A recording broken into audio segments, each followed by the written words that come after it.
Hello, and welcome to this installment of the Future Grind podcast. I'm your host, Ryan O'Shea, and today I'll be speaking with Paul Platty, Senior Marketing Manager at Covestro. Covestro is a Bayer spin-out and one of the leading producers of high-performance polymers. Their products can be found almost everywhere, and they are a leading supplier to the automotive, electronics, and healthcare industries. Now, however, self-driving cars are taking up a lot of their attention. On December 3rd, they'll be holding a summit titled RoadTrip 2030 at their North American headquarters in Pittsburgh. The day-long conference will feature many of the innovators that are working to build the autonomous vehicles of tomorrow, including Uber's Advanced Technologies Group, Carnegie Mellon University, and more. If you'd like to attend or follow along with the live stream, we've included a link in the show notes at futuregrind.org. Paul and I had a great conversation, and we get into many of the crucial design and engineering challenges that most people overlook when discussing self-driving cars. As always, show notes and links are available at futuregrind.org. We're on iTunes, Stitcher, and wherever podcasts are found. A video version of this episode is posted on Facebook and YouTube. Make sure to subscribe on all of these platforms, leave a review, and you can also like, comment, and share to spread the word. If you'd like to keep this podcast running, you can donate at futuregrind.org/support. Because of you, this is Future Grind.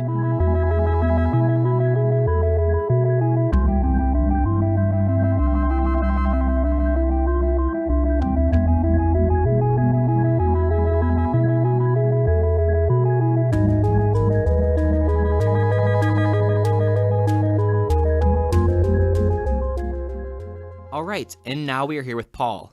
Paul, thanks for joining us. Yes, good morning. So what is Covestro, and what does it focus on? Covestro is a manufacturer of raw materials, specifically polyurethane-based materials and polycarbonate-based materials. We manufacture them, we market them, and we also work with customers to develop applications, future applications, as well as to be able to optimize existing applications. To give you a couple examples, for instance, out of our polyurethanes materials, we have flexible foam and rigid foam. These materials are often used for upholstery, for instance, upholstered furniture, used within car seats as well, for instance. Rigid foam is used quite often for insulating materials of buildings or vehicles or these types of things. Our polycarbonates business unit, which is from where I come, sells materials into a diverse set of industries, including electrical and electronics, healthcare, as well as the mobility or automotive market from where I come. The materials are very lightweight and impact resistant.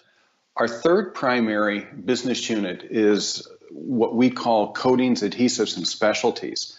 And here again, we use our polyurethane raw materials to provide raw materials to the coatings and adhesives industry. So specifically things like coating of bridges or coating of automotive components or flooring types of components as well.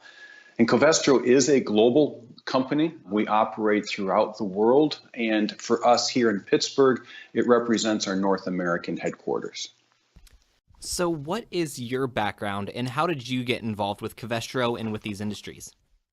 Yeah, my background is actually in mechanical engineering. I grew up out of Michigan and went to a school there called General Motors Institute. It's now called Kettering. I entered the automotive industry over 30 years ago and have held positions within various companies. I worked for General Motors for a couple years. And then I also worked for a tier, which is basically a supplier to General Motors and other automakers. And then I moved almost 30 years ago to what we now call Covestro. And my experience within Covestro has always been in the forward marketing end of the industry, envisioning new applications, bringing those applications into current production, working with the automakers, also working with the suppliers to those automakers, to make sure that our polycarbonate materials are sufficiently and optimally deployed in their new applications.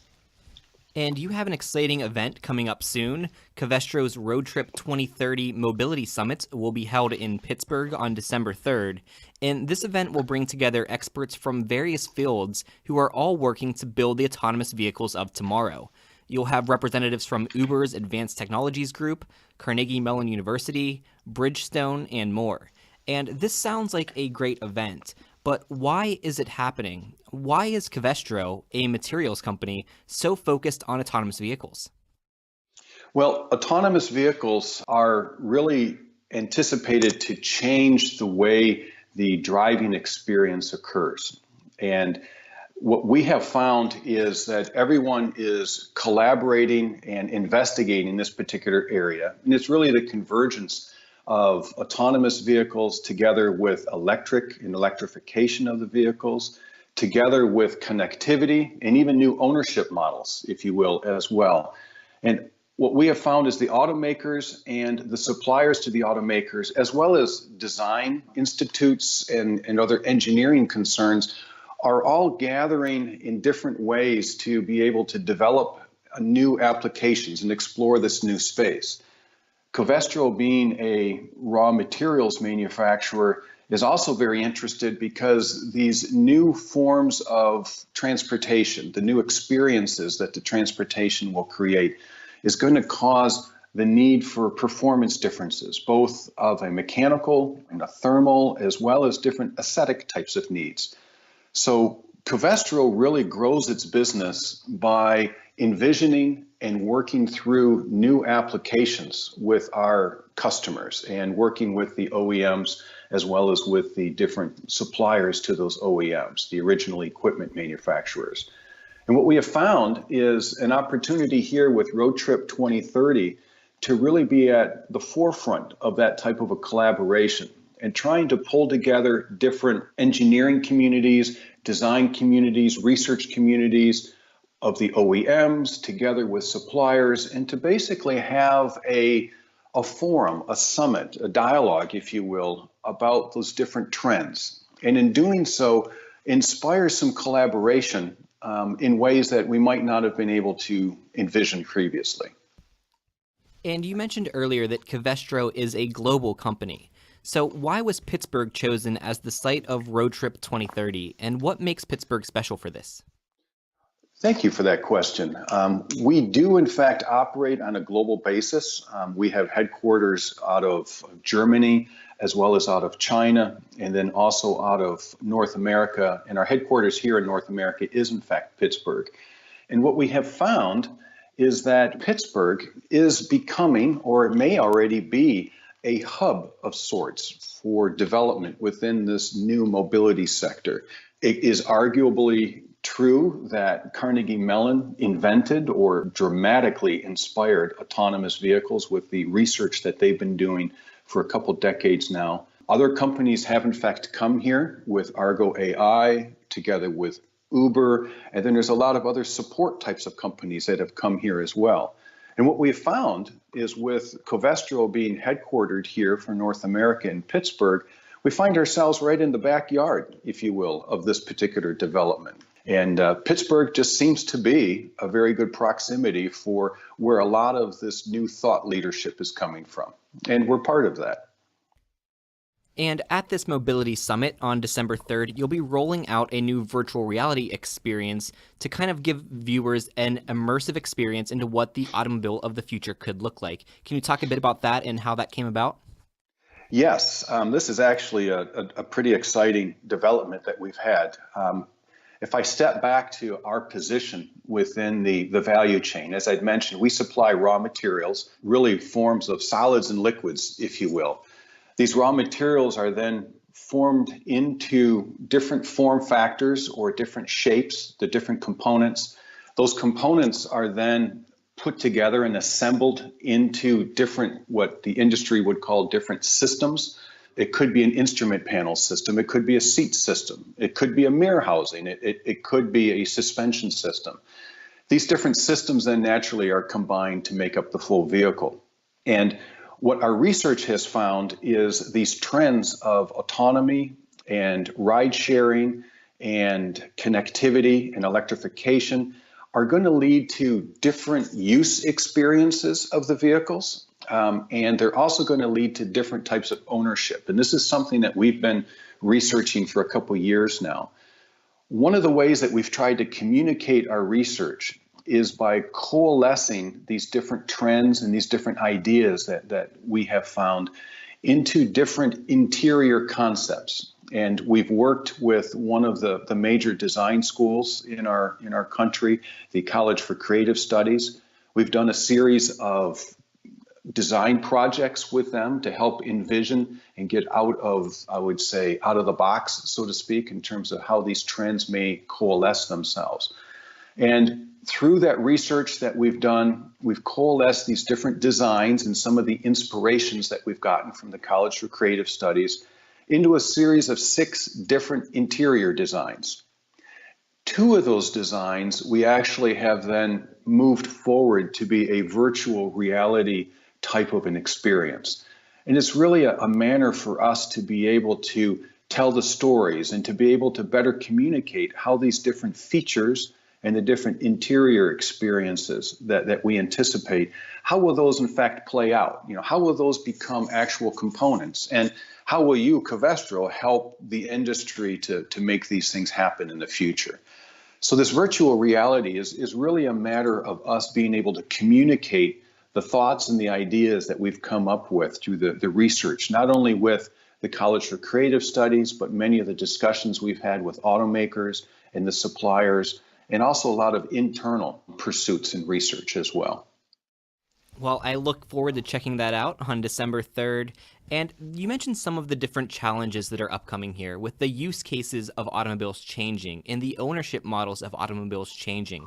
And we're going to get into a lot of that in this interview. And I think this is really interesting because I feel that when most people think of autonomous vehicles, they imagine the challenges to be in the sensors or the machine learning or the computing power. But in reality, what we're talking about here is a complete redesign of the vehicle. For over a century, it's been basically a person seated behind a steering mechanism, but that doesn't have to be the case anymore. There is freedom to move throughout the vehicle and to interact with it in new ways and for new purposes, and that raises a lot of new challenges. So let's get into some of the specific design issues that you think need to be overcome to bring about self-driving cars. And we mentioned the computing power there. And with this computing power comes a lot of heat generation. Have you given thought to how cars would be designed to diffuse that heat and to provide the possibility of cooling for these components? Yes, we have, Ryan. And I really appreciated your perspective there about how people typically think of technology as being the computational technology that's going into these new vehicles, the autonomous and rideshare and electrification. We from Covestro are likewise technology leaders. It might be a little bit more of a hidden technology to people, but our perspective on the world is that our chemistry is a form of technology, and that chemistry works together with design and different manufacturing processes to convert the chemistry of the raw materials into actual components overall. So when we look at these different trends coming, and one of the big ones is the one that you've already have touched on here, that having to do with the computing power. First off, if one thinks about the computing power that's coming, there is a lot of computing power already in the vehicle. Thermal management is already an issue within today's vehicles. The amount of computer processors and the amount of computational power going on is only increasing. There's a lot of new electronics in the vehicles as well, not to mention, battery storage that's going to be coming. But when you look towards autonomous vehicles, there's going to be a connection between the ability of autonomous vehicles to anticipate what's going to be happening through the technology of artificial intelligence. And this is one of the longer term trends that we see only beginning to increase over time. The amount of power that's going to be required to actually anticipate and operate these vehicles in a variety of use cycles is only going to increase dramatically. And it's even hard to put a sense of scale on that. What that does mean, though, is that there's going to be the need for a lot more computers. And the computers, unfortunately, are going to be hidden within spaces. People generally are not going to want to see a lot of that computational devices that are going on. So those spaces are going to be confined. And as we know, laptops heat up, desktops heat up, even your phone heats up if you keep it in the pocket a little bit too long. The heat that's increasing there can have a detriment effect to the operations of those computers. It can also have a detrimental effect on the operation of something as simple as an LED, for instance. And this is really where our foray into thermal management has come, is trying to keep the operating temperatures of electrical systems. We've developed some new technology within our Macrolon polycarbonate product line. It's a thermally conductive type of a material. And this thermally conductive material can integrate heat sinks, which people typically can envision as being those things that have the fins, if you will, that you would then drive air across, or it would just naturally convect away from those fins. But with that increased surface area that's warm, the environment around it then is able to help cool that fin, and then those fins in turn end up cooling off the electronics. Well, the unique thing here is that while our material is not as thermally efficient as aluminum, for instance, it can be molded into the housings or the reflectors, or we have even some more forward-looking thinking ideas of how we might be able to integrate the electronics itself, combined with this thermally conductive Macrolon material. And in doing so, what we're able to do is then consolidate different components, integrating that heat sink, or more specifically, consolidating the heat sink into the electrical housing or a lighting reflector or these types of components. And in doing so, then immediately draw that heat away from those electrical devices and into the surrounding environment. And by consolidating components, we're able to address one of the trends that has always been a key issue within the automotive sector, and we think that it will continue, and that really is the cost performance ratio, and being able to deliver an efficient system at a mass producible cost level that the market would be able to maintain. And we find in this one instance, our material is very well positioned for that. So how do you see these cars interacting with electronic devices that people already have? That's a fantastic question. We all carry around personal computers in our pockets, basically our phones, our mobile devices.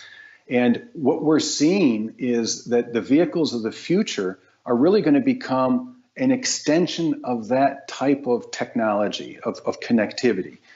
You can see, for instance, already General Motors has OnStar. You can see vehicles that are already Wi-Fi enabled. You see vehicles that are beginning to communicate with the infrastructure itself. This is what 5G is going to bring. And so what we're seeing is that as the mobility experience extends beyond the vehicle itself, you're going to call, for instance, a ride-sharing vehicle, or better yet, artificial intelligence will anticipate the fact that you're going to want to move from place to place, and a vehicle will be called for you if you don't do it yourself. When you enter that vehicle, the interaction between your electrical device, your mobile phone today, and the vehicle is going to be, I keep thinking of it as symbiotic. It really is going to transfer. So a lot of your personal preferences, maybe your music will automatically begin to play within the vehicle. Maybe the lighting schemes, or it'll know that you're in a work environment. So it's going to set up, be able to begin transferring data, work-related emails, these types of things. What we envision is mass-produced vehicles that on the onset may look very much alike, but once you enter into the vehicle, it's hyper-customized. And quite honestly, that's what we experience today with our phones.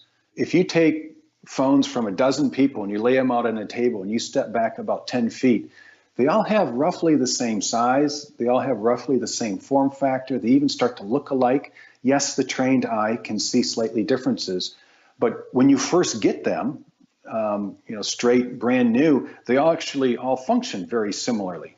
Even the operating systems are functioning very similarly. So these are mass-produced items that are all very similar.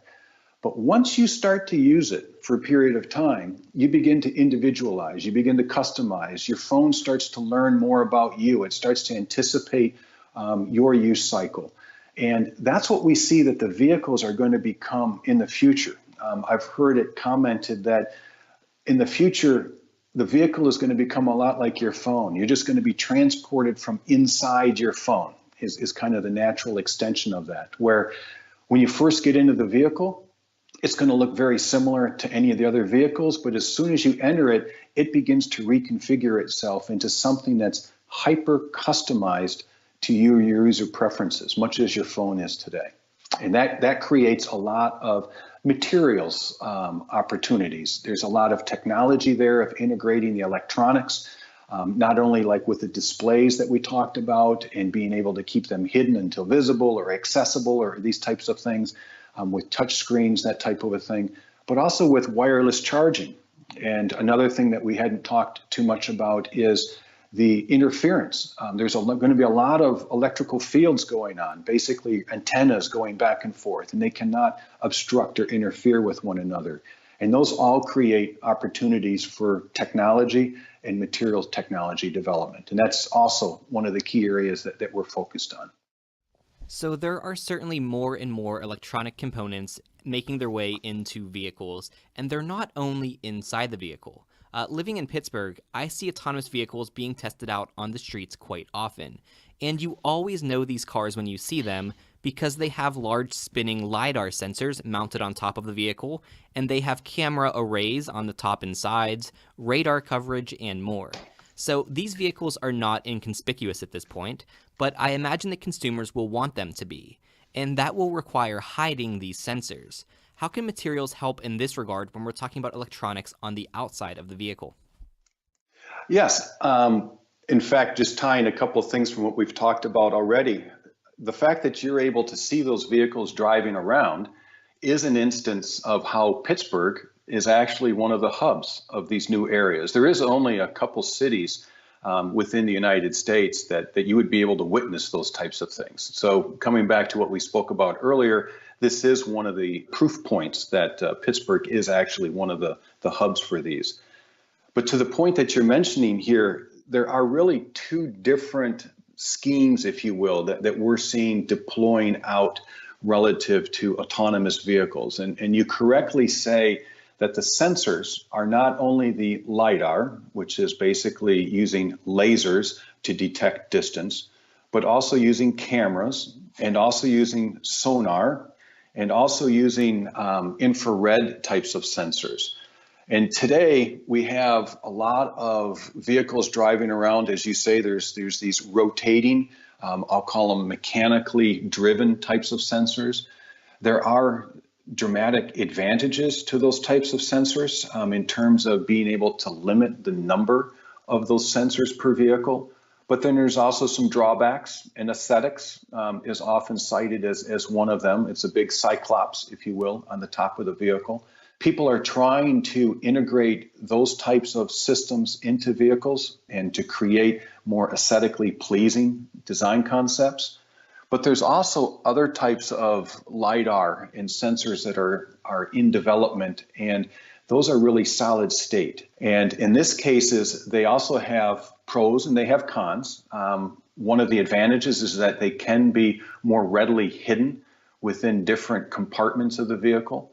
One of the cons is that the field of vision is in fact less, and that's one of the advantages, if you will, of the rotating LiDARs that we see driving around on some of the vehicles here in the Pittsburgh area. But in both instances, when you try to integrate those sensors, be them vision sensors or LiDAR or other types of sensors, when you try to integrate them into the vehicle, you typically are going to hide them, quote, hide them behind another type of a material. And this is really where Covestro's polycarbonate materials come into play, because just as the light of a headlamp is hidden behind the outer lens cover, that outer lens cover receives a lot of impact. It receives a lot of ultraviolet light. It receives a lot of scratching. And that material that's out there is in fact our polycarbonate type of material, our macrolon material, with some hard coat systems there to help with the overarching performance. The same type of a thing is going to happen when you put these sensors that are likewise not just on the front of the vehicle, they'll be on the top of the vehicle, the back of the vehicle, the sides of the vehicle. And really, some of the research shows that there could very well need to be up to a dozen to 15 different solid state sensors positioned throughout the vehicle. But all those sensors are going to need to be protected from the environment, from water, from impact, and from these other types of things. And so this is where you're going to want to have some type of a material out to the surface. Sounds simple so far. However, these sensors are emitting light, electromagnetic radiation, could be visible, like in cameras, or it could be invisible, like with LiDAR or some of the infrared systems. But you want that radiation to emit through that outer cover, sense its outer environment, and then have it come back through that same outer cover. And you don't want the outer cover material to be impeding that exiting or remission of that light. And this is where the technology really comes into play. And this is an area of development for us within Covestro, within our polycarbonate, our Macrolon materials, to be able to be transparent to the LiDAR wavelength, but opaque to the visible light. And why opaque to the visible? That's because designers like to have effects that they'll call hidden until visible, or they like to have it blacked out, if you will. So you could have, for instance, on the front end of your vehicle, you could have LiDAR there that would just look like to be a black surface, but in fact, it's hiding behind it the different LiDAR sensors. And the LiDAR sensors are really impervious, if you will. They don't even sense that there is that transparent material out in front of them, transparent to the wavelength that LiDAR is operating at. And the same effect is playing out for cameras as well. I do envision for a while people are going to want to celebrate the fact that there's all of these different sensors. This is something like we've seen with some other trends, like with carbon fiber for stiffness characteristics and light weighting. A lot of the designers wanted to celebrate that particular effect. So we think that there will be a period of time where people will want to be saying, hey, look, I've got these different cameras, I've got these different sensors. But then over time, people are going to want to start to hide them more and more. And to be able to create something that's visually opaque, yet transparent at the wavelengths that these sensors are operating at, that's where the technical development has been occurring for us. I was even reading just recently that Ford has come out with a patent, for instance, of potentially including some of these sensors in mirror housings. Even though they might not be needing for, I'll say, reflected light for the driver, they are in fact regulated to be on the vehicles today. And this brings in one of these other aspects of how these new technologies are going to be introduced to our industry, and that is going to be through a series of regulatory changes. We can't just implement all of these new technologies. They have to be done in a very safe manner.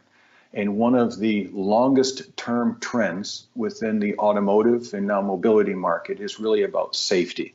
Headlamp lenses and headlamps and tail lamps are actually safety devices. Mirror housings are safety devices. So you can't just start changing those particular devices without going through the regulatory review. So these are going to be some of the impacts in terms of how fast and in what ways these types of sensors are going to be hidden, and then also how the vehicle's form and function itself is going to evolve over time. Yes, there absolutely needs to be some regulatory changes to bring these autonomous vehicles to market, and I'm interested to see those happening. And frankly, I'm not seeing a lot of conversations around that today, so I appreciate you bringing that up and making that a topic of conversation, because I think that's very important. And now let's go inside the vehicle. Today, when you're driving a car, you are focused on that task. You need to be able to see out the windows, you need to be able to see the speed that you're going, and you have to access the vehicle controls. But in the future, cars might be workplaces, or entertainment spaces, or even sleeping quarters, or perhaps all of these throughout the course of a single day. So I can imagine a consumer wanting a screen that appears when they want to use it, but that disappears into the background when they don't, or to have windows and sunroofs when they want to look outside, but can be completely blacked out when they want privacy. What other uses has Covestro imagined for these vehicles, and what challenges do you see for materials to solve here? Very good question. And in fact, that's one of the reasons that we've developed the virtual reality message, if you will. And a lot of the work that we've done with the design community is to help envision how these different user experiences are going to create different features within the vehicle. Because it's these features that our technologies, like we've touched on a couple already, like with the thermal management or some of these sensors, it's these different enabling technologies that are creating those features. You correctly highlighted a couple of the use cycles. The research that we've been doing shows that there's probably 3 or 4 different ways that the vehicle could be used. You can certainly still be operating the vehicle. There's certain individuals, such as myself, that actually do like to drive. I do believe that there's times when I don't like to drive, like in traffic jams or on long trips, where I would really rather just sit back and be entertained. So there's a lot of infotainment. So those are 2 use cycles itself, controlling the vehicle as well as being entertained. There is also work use that could happen, and therapeutic is actually the 4th one that we have found. People might either want to sleep, or they might actually want to go through, think of having like a spa type of an experience. There are things like light therapy, or you could have vibration, your seat could in fact provide massage, for instance. So there's different types of experiences, and those are really the 4 main ones. And what we're finding is that the interiors of the vehicle are going to end up changing to accommodate those different use cycles. Now there's really a bifurcation is what our research is showing. Either you're going to have a single vehicle be able to provide multiple use cycles, meaning different types of those experiences, or you might have different vehicles that are specifically designed around one particular experience. So like today's vehicles, for instance, are really designed to maximize the controlling of the vehicle. Okay. Now, as things change and the control of the vehicle diminishes, you can imagine a vehicle that would be much more of a theater, if you will, that comes over time. The interesting thing for us from Covestro is that the types of technologies that are going to go into making both of those types of vehicles are really quite similar. They will both have unique challenges. Making one vehicle being able to perform multiple functions is one challenge, and then being able to optimize, if you will, create a living room environment inside a vehicle is going to be quite a different type of a challenge. In terms of things like comfort, for instance, could be a key change for us. So the types of things that we see happening, specifically around from our polycarbonate types of materials, really comes into the increased use of displays for both informational purposes like we have today to help control the vehicle, but also for entertainment purposes, overall. So infotainment, that's where that term comes from. And for us within the polycarbonate, it's something that's very similar that I spoke about earlier with the sensors. Today in your vehicle, many of the vehicles, when you enter the vehicle and you look at the control panel, the instrument panel, or the cluster right behind the steering wheel, it's all black. You don't really see the individual controls. When you turn on the vehicle, then it becomes backlit. There's lights behind it that light it up, and all of a sudden you see all of the different controls. Well, this is a feature that designers are really exploring, and it adds to one of the effects of hidden until lit. So just as those sensors are seeking to be hidden behind different control surfaces, we're also seeing the desire to have displays and other informational purposes, or even touch screens, are actually hidden until they're going to end up being used. So similarly, as I spoke earlier, this creates some unique challenges, if you will, for us as a raw materials manufacturer, that how can you make something that is going to appear both opaque, yet then when backlit, you will actually be able to have red light that's emitted from the display behind the control surface is actually red light that meets your eye, and blue light is blue light, and green light is green light. Typically, a material that is opaque is going to have some type of pigment or dyes to it, and often these pigments and dyes can alter the color of that light. Well, designers are not going to want to, have the color of their light changed as it passes through that material.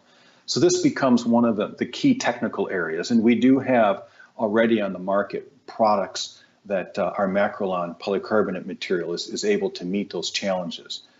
But also, this is an area that we anticipate will only continue to evolve and develop. We don't believe that we have all of the answers today, and this is why we want to keep collaborating with the automakers as well as the supply base to understand how do our materials need to continue changing. Let's talk a bit about safety here.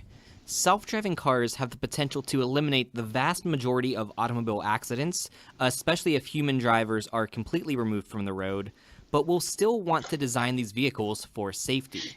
And right now, we know where passengers will be in a vehicle and where they are likely to need airbags or restraints in the event of an impact. In autonomous vehicles, people might be free to move around and might be in any number of positions at any given time. How can materials offer safety and protection in the event of an emergency while not compromising their aesthetic or functionality at other times? This is, I would say, one of the areas that is still being deeply explored. Safety is a critical facet. One of the assumptions everyone has is that when I'm going to move from one location to another, say from point A to point B, it's going to be done in a safe manner. And that's really a basic underlining assumption that I personally believe will never change. That safety is related to both the occupants of the vehicle as well as the people outside the vehicle. Your question was really raised towards the people inside the vehicle as well. And that's really going to be a key area. Today, when we see the vehicles, the way that they're designed today, the vehicles are typically operating in a forward reverse type of a manner. And all of the occupants, if you notice, the occupants are really seated in a particular fashion. And they're really forward facing or rearward facing. In a crash scenario, the momentum of the vehicle, you're either going to be going forward or backwards. There are side crashes as well. And this is where like door intrusion and these other types of things come into play. But in the end, the vehicle today, people are belted. There's the safety belts as a actual requirement law for us here in Pennsylvania to wear your safety belts. But for side intrusion, this is where the airbags types of things come into play as well. So there's a safe compartment through a combination of different types of restraints, belts as well as bags that are coming in. I would also suggest that there's new types of safety features in terms of overall vehicle controls. And this is actually where some of the autonomy began. So for instance, active cruise control, or where you see automated braking types of systems. They are safety features protecting the occupants of the vehicle itself. Well, all of this is going to change as I am no longer needing to control the vehicle because I'll envision it's 30, 40 years from now and I'm moving in an autonomous vehicle and I'm dealing with that new environment. I might be sideward facing, I might be at some other weird angle, I might be laying on the floor, who knows what the interior compartment schemes are going to be. But how can I still be in a safety environment inside that vehicle? We're seeing advances in terms of different types of airbag deployment schemes.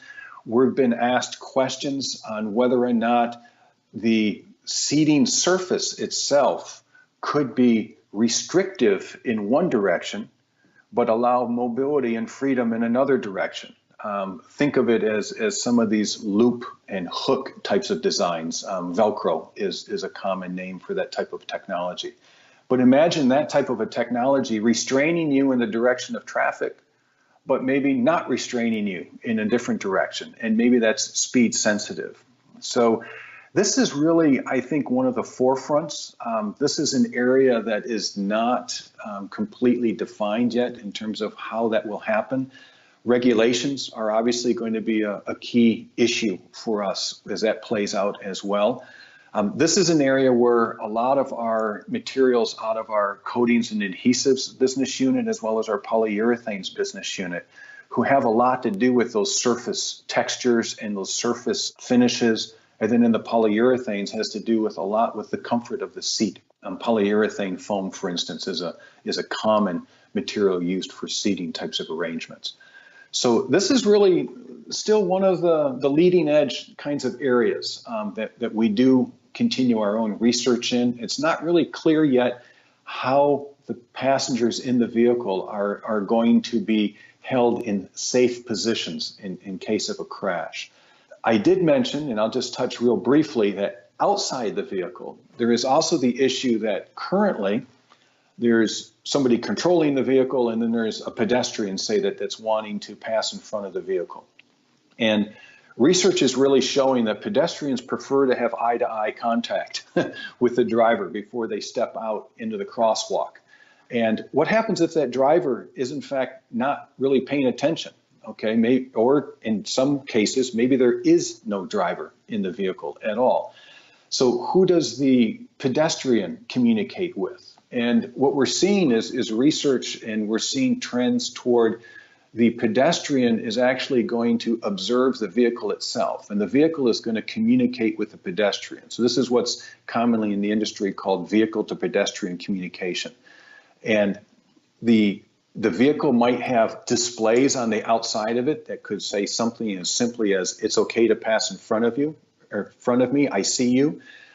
We're seeing different color schemes being deployed or being considered. Just as today, with your brake lights, red means I'm stopping, a white light means I'm backing up. But we're seeing different colors that could be used outside the vehicle that says, look, I'm in autonomous mode.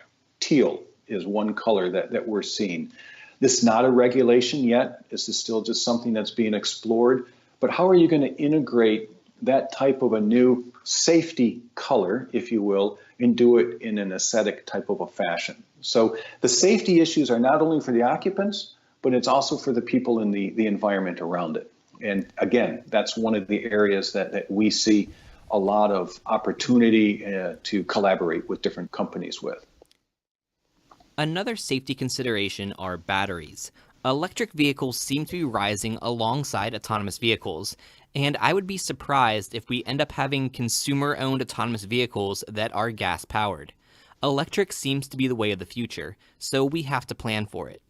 And these batteries are a challenge. They are extremely large, extremely heavy, and can be very dangerous. How can materials support the needs of these batteries while also keeping the passengers safe from them? All very good points. I also personally agree with the observation that you had made there, that there is a symbiotic relationship between autonomy and electrification and battery. It need not be that way. You can have autonomous gas-powered or internal combustion driven types of vehicles. However, when we come back to that cost-performance safety ratio, we are likewise thinking that really electrification of the vehicle is going to be a route that way. And those batteries are going to become larger. Larger typically means heavier, although there is a lot of lightweighting technologies being explored with batteries as well. The interesting thing with these batteries is that they don't have to all be in the same place. You can distribute these batteries around different places of the vehicle. So in today's vehicle design, because you have this internal combustion engine located in the front of the vehicle, the suspension systems of the vehicle and the mass distribution of the vehicle have to accommodate that, okay? If you can now begin distributing that propulsion weight, if you will, the weight of the batteries that's going to end up providing the energy to propel the vehicle, if you can distribute that more evenly, this is actually quite advantageous for ride handling, which is also a safety type of a issue there as well, but also in terms of fuel economy and making things more efficient that way. We're seeing that the batteries are really going more into the flooring of the vehicle itself, so you can distribute that mass more evenly around the 4 different wheels of the vehicle. They do remain very heavy, but by lowering them in the vehicle, you do get better handling characteristics, leading to better safety facets as well. You also get them, quote, out of the way, end quote, so that you actually gain now a little bit more compartment space, maybe on the front of the vehicle, for instance. And once you've lowered them into the vehicle, the batteries do in fact have these cells, okay, that have electrolytes that you don't really want to have exposed in case of a crash. So we do believe for a period of time that there's going to be a mixture of vehicles on the road that will be internal combustion engines as well as fully electric engines. It's kind of like the transition at the last century where you had horses and automobiles on the road at the same time. We're going to have that same kind of a transition that we think probably for 30, 40 years or so. So there will, in fact, still be opportunities, unfortunately, in scenarios for impacts. So when an impact would happen around one of these battery cells, we see that there's new crush zone technology.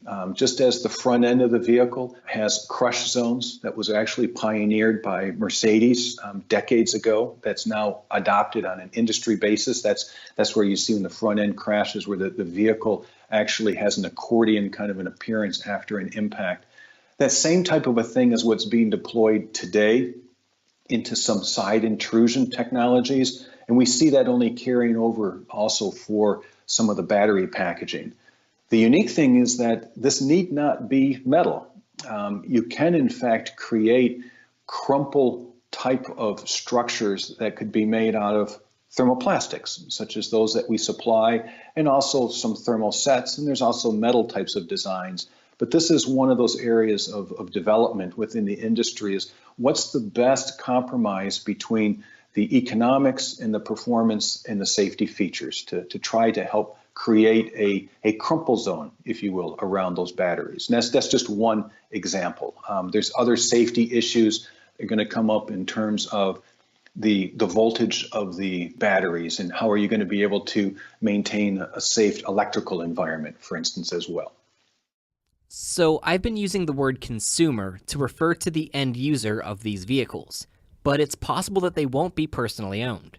After all, if they're self-driving, we could largely eliminate the need for ownership and parking areas if we move towards an on-demand system, similar to Uber, in which vehicles can be summoned when needed. Rather than being parked most of the time, as cars are today, these vehicles could be constantly completing trips, stopping only to be charged or serviced. This places much more demand on the vehicle and its components. How would this affect things from a materials standpoint? The change of the ownership model, to me, is one of the more subtle changes that I'll say the industry is actually already preparing for, even before the consumer is aware of these types of changes. We're seeing a movement from private ownership, and then years ago, we started to lease vehicles. And now we're starting to see subscription models, for instance, that are emerging, where you don't actually own an individual vehicle, but you have a subscription privilege to a set of vehicles, 3, 4, 5 different types of vehicles. This is a different ownership model. When you couple that ownership model then with the fact that I might not even want to have a subscription to allow for my transportation, I might just want to pay per use instead of having a monthly subscription, for instance. So in these instances, what we're seeing is that the vehicle itself is in fact going to be operated much more, just like you've pointed out. We're seeing use cycles going from today, research shows that vehicles are parked probably 95% of the time. And we're seeing the exact flip-flop of that for some of the rideshare vehicles. If you're using a rideshare vehicle for commuting purposes, okay, not for vacations in this particular case, although we do think that there'll be ride sharing in vehicles created for longer term of trips. But I'll just make my example here about commuting. Today's average commuting trip is like 8 to 10 minutes, certainly under 15 minutes. And you want that vehicle then to be used again and again and again. So it could very well have up to 40, 50 different trips per day instead of the 1 or 2 or 3 trips like we're seeing today. So what ends up happening then is the vehicle itself is going to receive a lot more use. There's certainly the drivetrain types of things, but even the interior compartment is going to change. You've noticed that a vehicle that ends up being like 8, 9, 10 years old, average vehicle life in the industry for right now, for instance, is hovering around between 11 and 12 years. And you see a vehicle that's been around for 10 years, the interior, you start to see wear surfaces. You start to see the carpet is worn, even the seat is worn a little bit more. But when you do the math, that vehicle that might be 10 years old has in effect seen the duty cycle of a vehicle that might be operating for 2 or 3 years, but operating at 20 to 21 hours a day, 7 days a week. So what's going to happen is these vehicles are actually going to be showing wear earlier. We're seeing a couple different strategies that the industry is pursuing.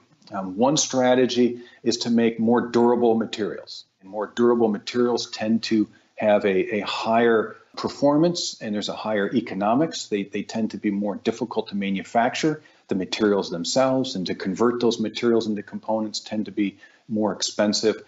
But the interesting thing is even if the materials do cost more, the fact that you're using the vehicle so much more, you actually get a better return on investment. So a rideshare organization that might actually own the fleet of their own vehicles, we're thinking is going to be able to get return on investment in 2 years, plus or minus a couple months. Another thing that we're seeing in terms of a trend beyond the durability of the material, and the durability is really the surfaces, okay? And this is where our polyurethanes materials come into play in terms of being able to crush the seat back and forth, but then also from the surfaces, this is where the coatings from our coatings business unit really come into play. The other thing that we're seeing is modularity.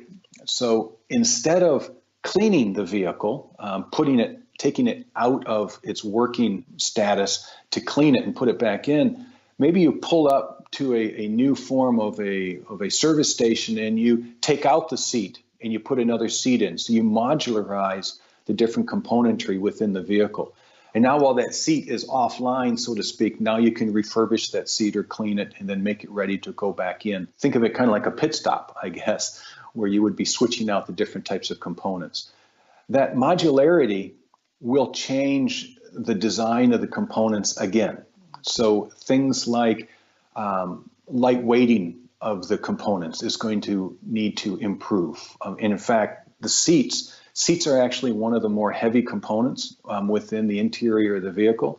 And if you're going to be switching those seats in and out, then you might want to look at how heavy those seats are. And that will probably change the way seating is designed today. So this is where composites, for instance, would come into play, or other lightweighting solutions, such as different types of structural foams. And this is, again, comes right back to where some of the material development and collaboratory types of engagement can occur. So when I look to the future, I see a lot of different areas where there needs to be severe improvements in materials design and the chemistry of them to help them meet new challenges. One of those places that I can think of off the top of my head is spaceflight. When you're going to have consumer spaceflight and private companies getting into this realm, you're going to need to have materials that can withstand the heat and the radiation and the demands of space. And we've talked a lot about self-driving vehicles, but is Covestro also looking to these other applications? We at Covestro have actually created a whole new group, if you will, that we're calling New Mobility here within our business unit, which is really looking at forms of mobility that either exist today that are going to change, much of which we've already talked about today, but we also are looking at different forms of mobility. Today, we pretty much have talked about occupants moving from A to B. There's also cargo, like today, trucking is moving cargo from A to B. Both of those having operators in the vehicle, but you actually might have is cargo being moved from A to B with no operator in the vehicle. So think of drones, okay, delivering. And I pay attention a lot to seeing like pizza delivery could actually be one of the first types of drone types of delivery for goods. We do pay attention to those particular areas, and those areas do create brand new engineering challenges and new technology challenges. But they tend to be you could coalesce them back to more traditional issues of lightweighting and controls. By controls, I mean the different safety features. How are you controlling the safety? There's also the different thermal environments. We, in fact, had a participation recently in the Solar Impulse, which was an electric plane that flew around the world completely on solar power. Okay, now it's not a commercial type of a vehicle. The technology is still farther off. But what it did do is it presented very unique challenges of how do you create a very lightweight structure because it's solar powered and you want to be able to minimize the amount of weight so that you can increase the distance that you're going to be traveling. So you want to fly at also high altitudes. It's very cold up there. So you get into a very unique thermal environment. And that's the environments that end up changing when you change altitude. So you end up having new constraints on insulation. And we found ways to create the actual outer shell to be actually the insulating characteristic as well. As you move farther out into actual space travel types of things, and one of the key issues there is always the changing of the environment, the changing of the environment of the outer space, coming back through, I'll say, the upper areas of our atmosphere and then into the lower areas of our atmosphere. And then you got the ground level. These are all areas of interest to us. I do admit that we're focusing more today on, I'll say, more of the evolution and incremental changes of today's types of travel, because we do, in fact, create business for our investors, for our stockholders, and trying to maintain into the business areas of things. But we do have, as I mentioned, this new mobility type of a group that is exploring those areas. And as those become more mass production or more mass use, we'll find ourselves already positioned in those particular market areas and understanding those different challenges that those use cycles as well as the different environments create. One of the more immediate issues right now is really towards drones. I mentioned that in passing just a minute or so ago, but this is actually an area where you are seeing more and more drones. And we are thinking that drones will, in fact, start to provide transportation not only for goods, but also for people. So you may have a driverless taxi that's actually a drone. In fact, Uber, one of the people that will be participating in our Road Trip 2030 here in a couple of weeks, Uber has in fact already announced plans that they're looking to have aerial transport through this type of a facet. I do believe that they're still going to have a driver at first, but in the future that could also likewise go to a driverless or an autonomous type of a structure as well. What limitations or roadblocks currently exist that need to be overcome? Is there anything that a material needs to do that currently they just can't? Yes. That's the fast answer. The unique thing about materials is that they all have a trade-off of properties, whether you come from metals to ceramics to composites to thermoplastics to thermosets. I mean, those are 5 different major categories of materials, and there's more, but even within those 5, each one of those material sets have different trade-offs. You use plastics, for instance, because they're lighter weight.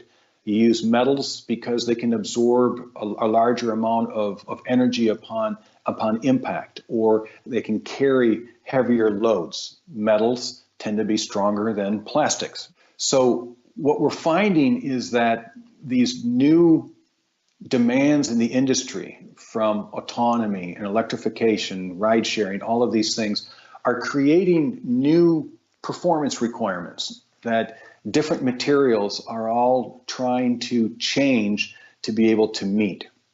And one of the aspects that the thermoplastics and the composites, the area that Covestro really deals in, one of the areas there is being able to combine dissimilar materials to be able to meet a system performance specification. So for instance, it needs to be strong yet lightweight. It needs to absorb energy, but it also needs to resist being able to deform. Well, what you can do is you can combine different types of materials into a single component design to meet those different criteria. But when you combine different materials, you begin to have different expansion, contraction rates with heat. They don't necessarily want to bond well to one another. So this begins to be one of the areas of development that's really a roadblock in the industry is how can we begin to combine different materials to provide a single performance specification? This is an area of development, But I would say that it still falls in terms of one of the areas of challenges. And how can you do that in an economic type of a way?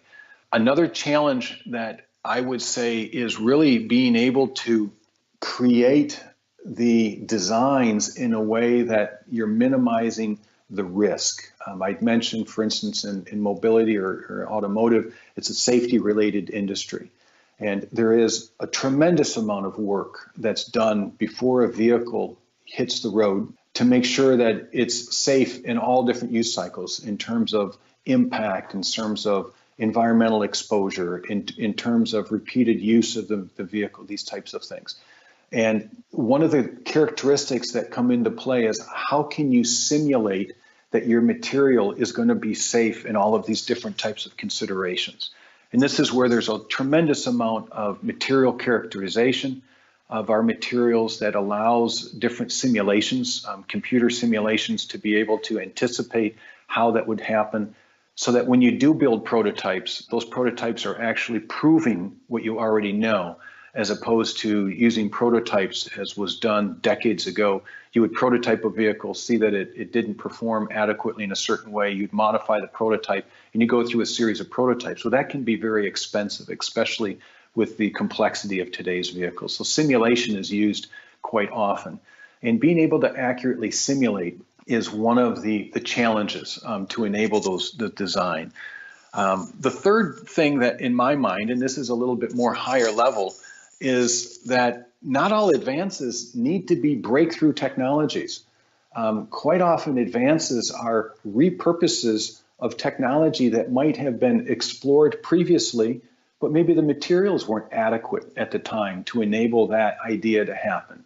Or maybe the use has in fact changed, where something that was deemed unsatisfactory years ago is now more satisfactory. So one of the challenges is actually to keep our minds open, that there may have been things that were developed in the past that are actually quite viable today, and then to rethink them in a new light. And so not always looking for the breakthrough technologies, but really being innovative on things that have been developed before. I mean, we with Covestro have been working in automotive for over 50 years. It was back in 1967 when we designed the first all-plastic vehicle.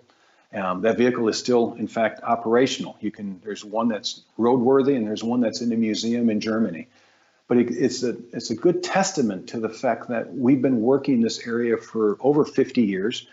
And we've learned a lot of things over the years, but now with advances of materials and different combinations of different material types, we're able to do things that we never would have thought possible before. And we're even having to relook at our own portfolio to see how we might be able to do things that we weren't able to do before. We've been making materials breakthroughs for around a century with things like plastics and styrofoams, and now we're starting to see the environmental impact of these things. So how does sustainability and the environment figure into the conversations that Covestro has when you're working with new materials? Continue to be a key characteristic. Sustainability and environment continue to be a key characteristic for us. It, in fact, is a characteristic that can be addressed in many different ways, some more simple, some more complex. To me, recycling is not a simple thing to execute in a economic and performance type of a characteristics. Recycled materials don't have the same performance characteristics, for instance. But recycling is often something that I'll say the average consumer can observe. So the increased use of recyclable types of materials is something that we're seeing more and more use of. We're also seeing more and more use of sustainable materials themselves. The fillers that are going into the material could very well be coming from reoccurring sustainable sources. So there's always I'll call it the material substitution facet of sustainability. The other thing that starts to get into, in my mind, that's a little bit more of a complex issue is the overall life cycle of the device. Okay, in this case, we're talking about cars. And so when you look at how much energy did it take to construct that particular device, how much energy does it use in the life cycle of the device, and then how much energy does it take to dispose of that particular device, you begin to draw a circle, if you will, or draw a fence line around the energy, the life cycle of the energy consumed by that particular device. And this is an area that we actually see our engineering polymers performing very well. They do take energy to create, but because they're lightweight, the actual end use cycle, the in-use cycle, like we'd mentioned, vehicles driving around for a decade, by substituting lighter weight materials for those heavier ones, you actually use less energy to move that device, move that vehicle around. So in this way, it is actually very ecological in that you're not having to take more energy out of the environment to create that movement. And this is why I say it's a little bit more of a nuanced, a little bit more of a complex way of looking at things. But this is, in fact, one of the ways that the industry is looking very deeply at the sustainability of the vehicles. Not only in terms of how much energy does it take to move the vehicle around, but when you're actually moving the vehicle around, you're creating emissions. As you make the vehicle lighter and you improve fuel economy, you also have this parallel effect that you have less emissions. When you move to electric vehicles, the lines begin to blur. Once electricity is created, there is in fact fewer emissions, that's a fact, but creating electricity does create emissions as well.